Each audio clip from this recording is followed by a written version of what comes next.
Good morning, everyone. Welcome to Class 9 English. I'm excited to explore some fascinating topics with you this semester. अक्सर ऐसा होता है ना कि उर्दू का एक बहुत खूबसूरत जुमला होता है, लेकिन जब हम इसे अंग्रेजी में लाते हैं तो वो मज़ा नहीं रहता।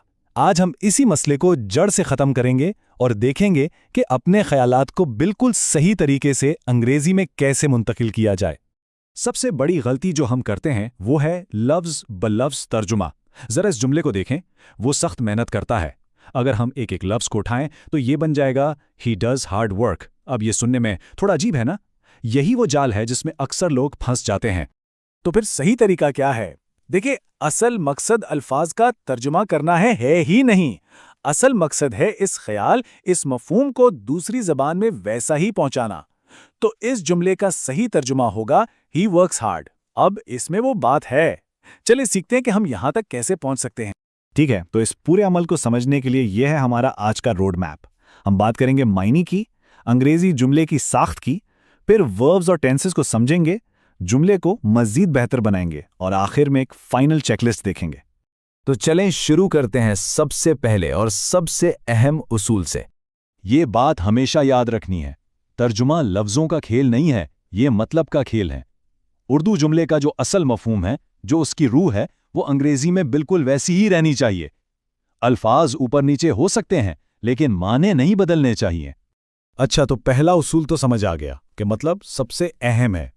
अब आते हैं दूसरे कदम पर, जो कि है अंग्रेजी जुमले का बुनियादी ढांचा, यानी उसका ब्लूप्रिंट।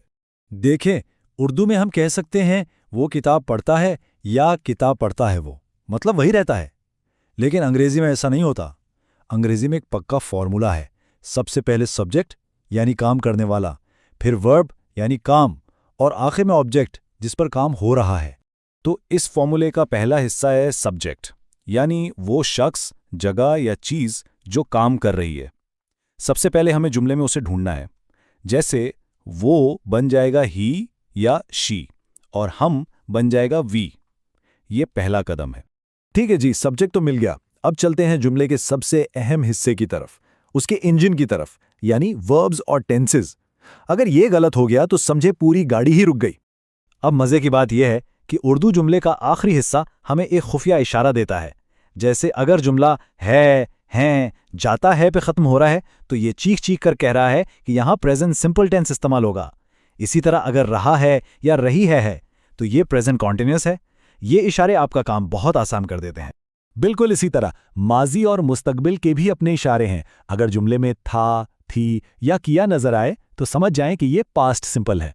अगर रहा था है तो पास्ट कंटिन्यूअस, और अगर आखिर में गा या गी है तो ये साफ साफ फ्यूचर सिंपल की निशानी है। अच्छा, टेंस तो पहचान लिया, लेकिन कहानी यहां खत्म नहीं होती। अब हमें सही हेल्पिंग वर्ब भी चुनना है, और ये हेल्पिंग वर्ब सिर्फ टेंस पर नहीं बल्कि सब्जेक्ट पर भी मुनहसर होता है। जैसे ही, शी, इट के साथ इज लगता है, आई के साथ एम और वी, दे के साथ आर। ये जोड़ी बिल्कुल सही होनी चाहिए। और ये एक ऐसी गलती है जो बहुत आम है। सिर्फ हेल्पिंग वर्ब ही नहीं, बल्कि जो मेन वर्ब है उसे भी सब्जेक्ट के साथ एग्री करना पड़ता है। जैसे ही प्लेज सही है, लेकिन ही प्ले गलत है। इसी तरह दे प्ले ठीक है, दे प्लेज नहीं। इस ताल्लुक को समझना बहुत जरूरी है। चलें जी, जुमले का ढांचा खड़ा हो गया, इंजन भी फिट हो गया। अब वक्त इस पर पॉलिश करने का। वो छोटी छोटी चीजें जो एक आम से तर्जुमे को एक बेहतरीन जुमले में बदल देती हैं। सबसे पहले आते हैं आर्टिकल्स ए, एन और द पर। उसूल बहुत सादा है। जब किसी भी आम चीज की बात हो रही हो, जैसे ही इज अ डॉक्टर, वो कोई भी एक डॉक्टर है, तो ए या एन इस्तेमाल करें। और जब किसी खास चीज की बात हो, जैसे the book is on the table, वही खास किताब, तो द इस्तेमाल करें। ये उसूल तो बहुत ही आसान है।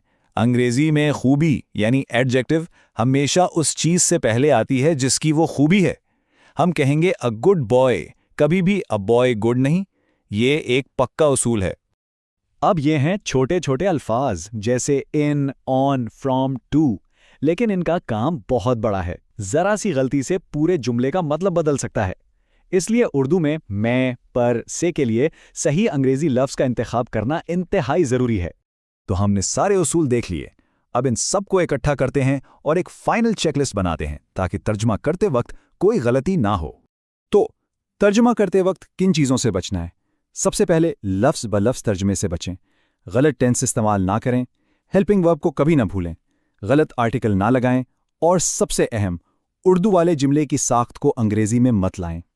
और ये है वो गोल्डन स्ट्रैटेजी जिस पर अमल करके हर बार बेहतरीन नतीजा हासिल किया जा सकता है। पहला कदम, पूरे जुमले का मतलब समझें। दूसरा, उर्दू के इशारों से टेंस पहचानें। तीसरा, सही सब्जेक्ट मुंतखब करें। चौथा, ग्रामर के उसूल लागू करें।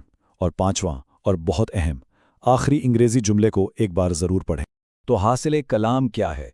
एक बेहतरीन और दुरुस्त तर्जुमा इन 4 चीज़ों पर मुनहसिर है। मतलब की वाज़ेह समझ, ग्रामर पर मजबूत गिरफ्त, टेंस का सही इंतखाब और जुमले की बिल्कुल ठीक साख्त। तो अब आखिर में एक सवाल।